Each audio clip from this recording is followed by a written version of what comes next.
औज़ुबिल्लाहिमिनश्शैतानिर्रजीम बिस्मिल्लाहिर्रहमानिर्रहीम। शुरू करता हूँ अल्लाह के नाम से जो बहुत ही बड़ा मेहरबान और निहायत रहम करने वाला है। अस्सलामु अलैकुम viewers, welcome to my YouTube channel GA Rizvi official. तो आज हमारा लेक्चर जो जूरिस्प्रूडेंस मुख्तलिफ स्कूल ऑफ थॉट हम पढ़ रहे थे जूरिस्प्रूडेंस के, तो उससे अगला लेक्चर है। जिस तरह रिकैप में थोड़ा सा देता चलूं कि थ्योरीज ऑफ जूरिस्प्रूडेंस में हमने पहली थ्योरी पिछले लेक्चर में पढ़ी है, that's called natural law theory. और आज हम जिस थ्योरी को पढ़ने वाले हैं वो है पॉजिटिव लॉ थ्योरी। तो इस चैप्टर में हमने ये देखना है, इस वीडियो और इस लेक्चर के जरिए हमने इस बात को समझने की कोशिश करनी है कि नेचुरल लॉ जो कि सदियों तक चलता रहा, इसी की हुकूमत रही, कब आकर नेचुरल लॉ के खिलाफ भी कोई थ्योरी आई, and that's called theory of Austin, theory of Bentham और थ्योरी ऑफ हैंस कैल्सन। तो जब हम इन तीन थिंकर्स का, तीन जूरिस्ट का, फिलासफर्स का अलग-अलग अपने इस लेक्चर में जायजा लेंगे कि इनका क्या कंट्रीब्यूशन है लॉ और मोरालिटी को अलग करने में, नेचुरल लॉ के इनकार में जाने के लिए इनके पास क्या दलील है, और इसी तरह हम ये भी देखेंगे कि ओवरऑल लीगल पॉजिटिविज्म का क्या कंट्रीब्यूशन है in any legal system in all over the world. तो आइए अपने लेक्चर का आगाज करते हैं। टॉपिक वही है हमारा जूरिस्प्रूडेंस का, जिसमें मैंने पहले कहा कि हम लीगल पॉजिटिविज्म को पढ़ेंगे, जो कि दूसरा बड़ा फंडामेंटल स्कूल ऑफ जूरिस्प्रूडेंस है, जो स्कूल ऑफ थॉट है। तो इसमें सबसे पहला नाम और सबसे बड़ा नाम जो लीगल पॉजिटिविज्म में आता है वो जर्मी बेंथम का नाम आता है, इस इंग्लिश फिलोसोफर का नाम आता है, जिसका बहुत बड़ा कंट्रीब्यूशन है to create and to enhance the theory of law as legal positivism. तो जर्मी बेंथम का जो दौर है वो 1748 से लेकर 1832, जब इन्होंने अपने जिंदगी के आखिरी साल में, जब ये जर्मनी में उस वक्त रह रहे थे, तो इन्होंने अपनी मशहूर किताब the province of jurisprudence determined लिखी, जो कि 1832 में लिखी गई। तो जर्मी बेंथम ने लीगल पॉजिटिविज्म के साथ साथ जो अपनी थ्योरी, जिस बात पर कायम थी और जिस पर जर्मी बेंथम का पूरा फिक्र जहान खड़ा है, वो थ्योरी ऑफ यूटिलिटेरियनिज्म है। ये लीगल फिलॉसफी में ना सिर्फ इतनी फेमस है, बल्कि in overall all philosophies, all general philosophies as prevailing in the Pakistan, as prevailing in the whole world, तो उसमें थ्योरी ऑफ यूटिलिटेरियनिज्म है। थ्योरी ऑफ यूटिलिटेरियनिज्म को आज हम एक आम फहम रखने वाले आदमी की तरह समझते हैं कि ये थ्योरी ऑफ यूटिलिटेरियनिज्म, ये जो अफादे की, जो फायदे की थ्योरी है, ये क्या है। क्योंकि ये लफ्ज यूटिलिटी से, अफादे से निकला है, यूटिलिटेरियनिज्म। तो इस थ्योरी का जो दो फंडामेंटल कंसेप्ट हैं, जो बुनियादी पिलर हैं, वो दो पिलर हैं। एक है प्लेयर और दूसरा है पेन। कि without clear understanding of these two concept, pleasure and pain, no student of law or even any professional can easily understand the theory of utilitarianism that was given by the English philosopher जर्मी Bentham. Player को जर्मी Bentham ने अपनी जब theory की इब्तिदा की तो इसी player से शुरू किया। प्लेयर का मतलब है खुशी, प्लेयर का मतलब है अच्छे जज्बात, ख्यालात। तो उसने ये कहा कि the greatest happiness of the greatest numbers, कि जितनी ज्यादा खुशियां होंगी, जितने ज्यादा लोग खुश होंगे, तो उतने ही ज्यादा लॉ का, उतना ही ज्यादा वो सूदमंद लॉ साबित होगा उस सोसाइटी के लिए। उस इनेक्टमेंट की अफादियत का अंदाजा उसी वक्त लगाया जाएगा जब वो मुआशरे में खुशी लेकर आता है, ना कि वो पेन का मौजब बनता है, ना कि वो तकलीफ का मौजब बनता है। और वैसे भी जर्मी बेंथम ने अपना जहान फिक्र को तरतीब देते हुए जब ये दो कंसेप्ट प्लेयर और पेन का दिया, तो उसने नफ्सियात से काम लेते हुए, इंसानी नफ्सियात से काम लेते हुए, क्योंकि इंसान की जिंदगी का नफ्सियात अगर देखा जाए तो सारी जिंदगी इन्हीं दो चीजों के कश्मकश में गुजर जाती है, खुशी और गम, कभी खुशी कभी गम। तो उसने इस बुनियादी फलसफे को आगे बढ़ाते हुए और इसको लॉ की थ्योरी के साथ कनेक्ट करते हुए थ्योरी ऑफ यूटिलिटेरियनिज्म दी, अफादे की थ्योरी दी, फायदे की थ्योरी दी, और उसमें ये इतने तक आगे चला गया कि अगर 100 आदमियों का फायदा करना है और उसके लिए अगर 5 आदमियों की जिंदगी कुर्बान भी करनी पड़े, उनकी जिंदगी खत्म भी करनी पड़े, तो कोई हर्ज नहीं, उन 5 को कर दो, लेकिन 100 आदमियों की जिंदगी को बेहतर करो। तो मुख्तसरन हमने ये समझा कि थ्योरी ऑफ यूटिलिटेरियनिज्म का बुनियादी जो कंसेप्ट है, जो उसका फीचर है, वो क्या है, और वो दो कौन से कंसेप्ट प्लेयर और पेन पर बुनियाद उसकी है। इसके बाद दूसरा बड़ा इसका जो कंसेप्ट था, जिस तरह पहला ये है, ये बहुत अहम है, ये जो कोटेशन उसकी मैंने ब्रैकेट्स में लिखी है और जर्मी बेंथम की है उसके वर्क में, the greatest happiness of the greatest number. और इसी तरह दूसरी कोटेशन ये वाली कि every one's happiness count equality, कि तमाम लोगों को बराबरी की बुनियाद पर, इक्वालिटी की बुनियाद पर उनको खुशियों के मौके मिलने चाहिए, उनको अपॉर्चुनिटीज को हासिल करने के लिए तगो दौ न करना पड़े, बल्कि हर किसी को उसके अपने घर की दहलीज पर ही वो अपॉर्चुनिटी, वो फैसिलिटी मिलनी चाहिए। और वो हुकूमत का काम है।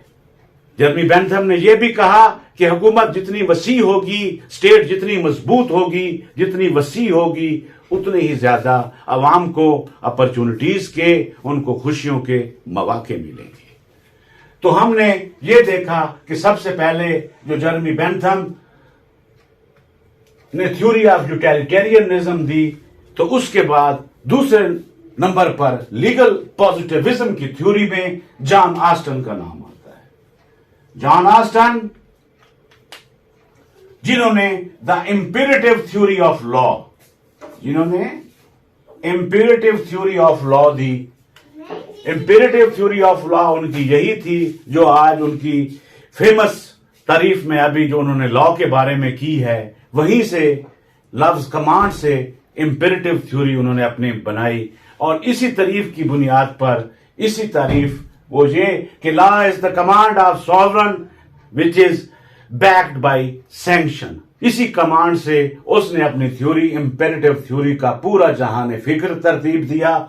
और ये कहा कि ये जो कमांड है, ये हर सूरत में अवाम के लिए, सिटीजन के लिए मानना बाइंडिंग है इसका। चाहे वो कानून गलत है, चाहे वो कानून सही है, लेकिन जब एक तरफा सॉवरन ने वो कमांड दे दी है, तो वो कमांड हर सूरत में काबिल पाबंदी है। उससे कोई इनकार नहीं कर सकता कि ये कमांड हम नहीं मानते क्योंकि ये मॉरली जस्टिफाइड नहीं है, ये कमांड हम नहीं मानते कि ये लीगली जस्टिफाइड है। ऑस्टन का कहना ये है कि जब एक दफा सॉवरन कमांड जारी कर दे, कमांड का मतलब हुक्म जारी कर दे, कोई कानून बना दे, उस कानून के जरिए कोई हुक्म दे दे, तो तब सिटीजन के पास और कोई चारा नहीं है सिवाय उसको तस्लीम रजाए खम कर के। तो ऑस्टन की ये हमने देखा the imperative theory of law, और ये 1790 का दौर है और 1859 तक इसका दौर है। और यहां मैं ये भी बताता चलूं कि जॉन ऑस्टन जो है ये स्टूडेंट ऑफ बेंथम है,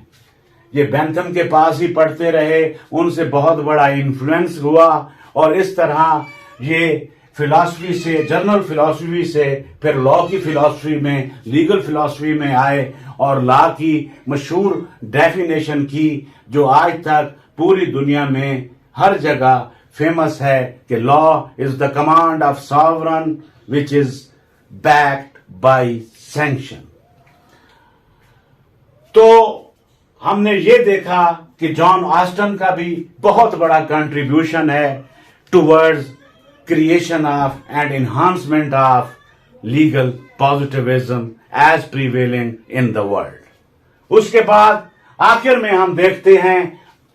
वो हैं हैंस कैल्सन। हैंस कैल्सन का दौर 1881 से लेकर 1973 तक, ये रिसेंटली अभी फौत हुए हैं कुछ अरसा पहले, कुछ साल कबल। तो इनका भी कंट्रीब्यूशन को हमने देखना है कि लीगल पॉजिटिविज्म में, जो कि तमाम लीगल पॉजिटिविज्म का एक ही एजेंडा तो जरूर है कि लॉ, नेचुरल लॉ, जो कि लॉ ऑफ नेचर की तरफ से है, नेचर की तरफ से लॉ बनाया गया है, वो ह्यूमन मेड लॉ, और लीगल पॉजिटिविज्म जो है ये उसमें बहुत बड़ा तजाद है, वो कभी भी एक नहीं हो सकते। और इसी तरह हैंस कैल्सन ने तो इंतहाई कर दी कि जब उसने एथिकल क्लींजिंग ऑफ लॉ कर दिया। हैंस कैल्सन ने जो थ्योरी दी वो बड़ी मशहूर उसकी है, the pure theory of law, the pure theory of law. और बदकिस्मती या खुशकिस्मती जो भी हो, ये फैसला रीडर्स ने करना है, अवाम ने करना है कि पाकिस्तान की अदलिया में जो फैसले the pure theory of law of the Hans Kelsen की बुनियाद पर आए, उनका क्या इम्पैक्ट था।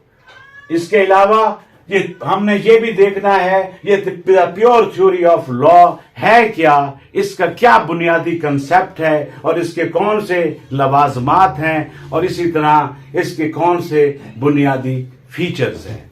तो आइए देखते हैं नटशल में मुख्तसरन मगर जामे तौर पर कि हैंस कैल्सन ने जो एथिकल क्लींजिंग ऑफ लॉ का काम किया है वो कैसे किया है। वो उन्होंने अपना तमाम जहान फिक्र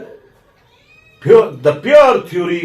पर ही लगा दिया कि लॉ को प्योर होना चाहिए और इसमें और किसी कोई चीज, ना मोरालिटी का अमल दखल है, ना पॉलिटिक्स का अमल दखल है, ना इकोनॉमिक्स का अमल दखल है। लॉ को एज सिर्फ लॉ ही देखना चाहिए। तो इसीलिए उसके काम को जब हम देखते हैं तो वो ये कहता है कि N appropriate theory of law must be pure, कि जो मुनासिब थ्योरी ऑफ लॉ होती है, जो एक अच्छी थ्योरी ऑफ लॉ होती है, वो प्योर होती है, उसमें और कोई चीज शामिल नहीं होती। और ये प्योर का लफ्ज भी बड़ा अहम है क्योंकि कांट, जो कि दुनिया का बहुत बड़ा फिलासफर है, उसने भी जो अपनी किताब लिखी थी the critique of pure reason, जो अल्लामा इकबाल ने तो पूरी पढ़ी हुई थी, लेकिन बदकिस्मती ये है कि अल्लामा इकबाल को भी आज 100 साल से ज्यादा का अरसा गुजर गया इस हमारे खित्ता पाकिस्तान में, उसको कोई भी आज भी एक या सिर्फ 2 आदमी हों जो ये दावा कर सके कि हमने कांट की, फलसफे की बहुत बड़ी किताब the critique of pure reason को मुकम्मल पढ़ा हुआ है। जबकि अल्लामा इकबाल ने अपने दौर में, जो कि आज से 100 साल पहले का था, ना वहां पर इतनी सहूलतें थी। आज तो बंदा गूगल पर लिखकर उसी वक्त जो भी चाहिए हो किताब ई बुक की सूरत में या वैसे अमेज़न में कहीं ना कहीं मिल जाती है। लेकिन उस वक्त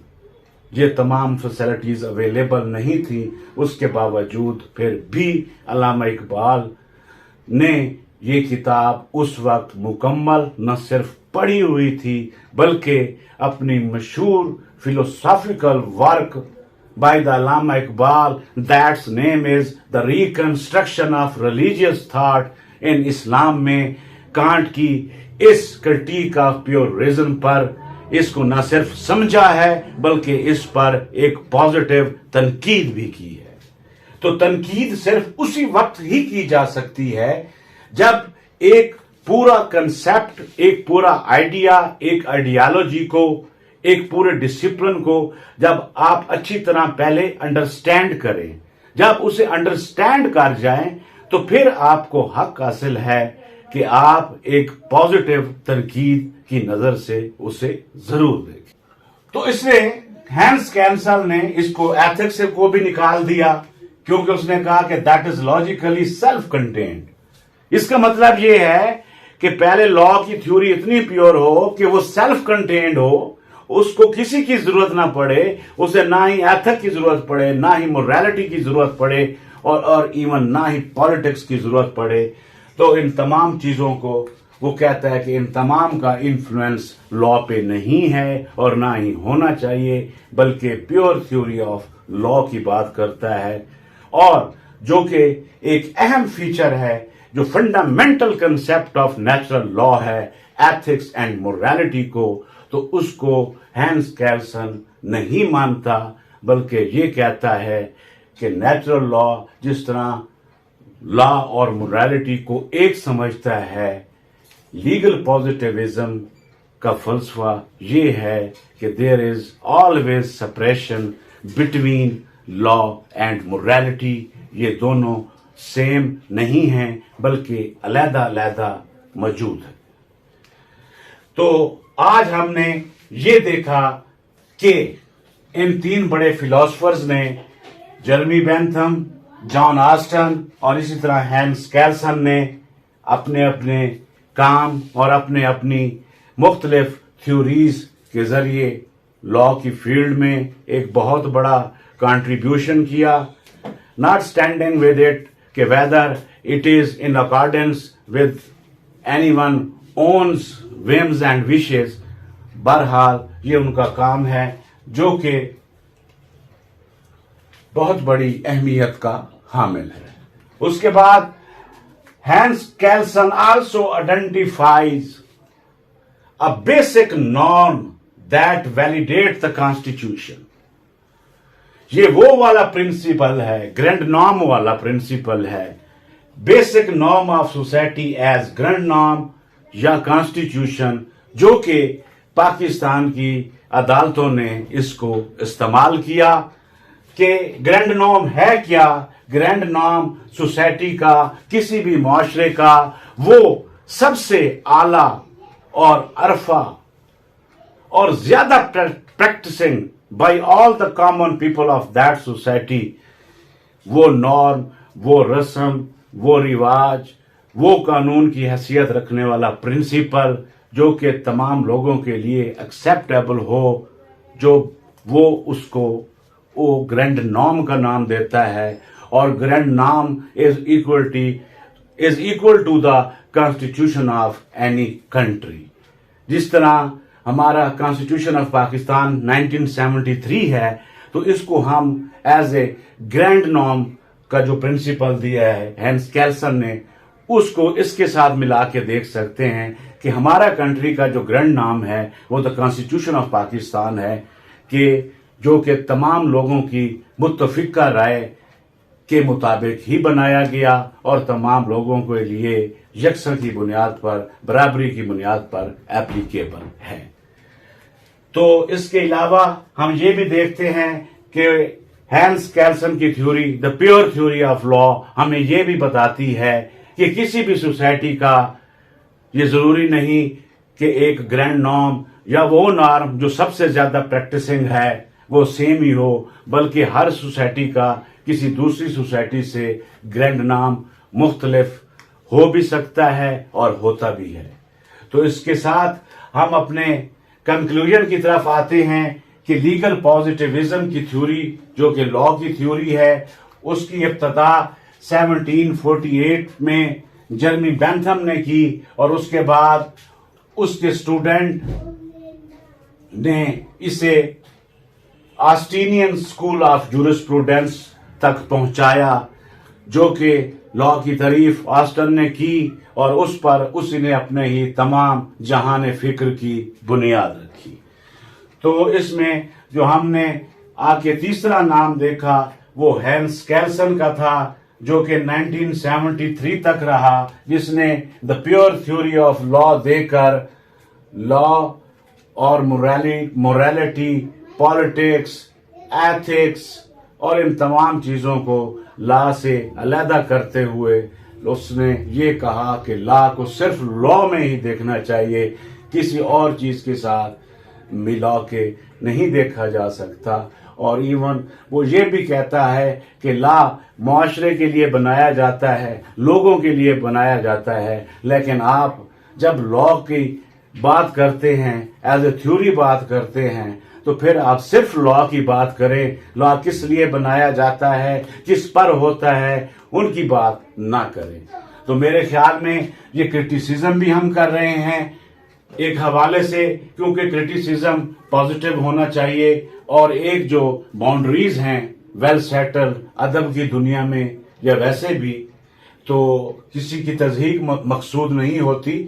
पॉजिटिव क्रिटिसिज्म से ज्यादा सीखने का और आगे बढ़ने का मौका मिलता है। तो इसी तरह हमने इसको आखिर में ये भी लिखा हुआ था कि criticism on positive law theory को भी हम देखेंगे कि अब टाइम भी तकरीबन हमारा खत्म होने वाला है। बस जल्दी जल्दी मैं आपको बता देता हूं कि इसका बहुत से बाद में आने वाले फिलोसफर्स ने, मिसाल के तौर पर लवार्ड डवार्किन हैं, उसके बाद रोनाल्ड डवार्किन के बाद लॉन फुलर हैं, उसके बाद स्टेमलर हैं और नॉटिक रॉबिन्स हैं। इन्होंने बहुत सा काम किया और ये कहा कि ये सही नहीं है कि लॉ को सिर्फ लॉ ही की नज़र में देखना चाहिए, इसको मोरालिटी के साथ मिला के नहीं पढ़ना चाहिए, इसको मुआशरे के साथ मिला के नहीं पढ़ना चाहिए, इसका सोशियोलॉजी से कोई ताल्लुक नहीं, इसका इकोनॉमिक के साथ कोई ताल्लुक नहीं। लेकिन इसके बरअक्स आज मौजूदा मॉडर्निस्ट व्यू और ओवरऑल वर्ल्ड व्यू ये है कि लॉ को न सिर्फ इंसान और उसके माशरे तक की स्टडी करना चाहिए, बल्कि अब तो इसका इकोनॉमिक पर्सपेक्टिव भी मौजूद है और इसी तरह इसके दीगर और भी पर्सपेक्टिव मौजूद हैं, जो ये इस बात की यकीन दहानी करवाते हैं कि लॉ को अब आप सिर्फ एक law as a single discipline नहीं ले सकते। जब आप इसकी तहकीक करेंगे, जब आप इसकी तशरीह करेंगे, तो ज़रूरी तौर पर आप बहुत सी और बुनियादी फंडामेंटल स्टडीज, डिसिप्लिन्स और कंसेप्ट को जहन में रखते हुए ही इसको किसी के साथ कंपेयर करते हुए ही इसका जायजा लिया जा सकता है। तो ये हम मुख्तसर अंदाज में लीगल पॉजिटिविज्म पर क्रिटिसिज्म भी देखा। इसी के साथ ही अल्लाह हाफिज, बहुत शुक्रिया।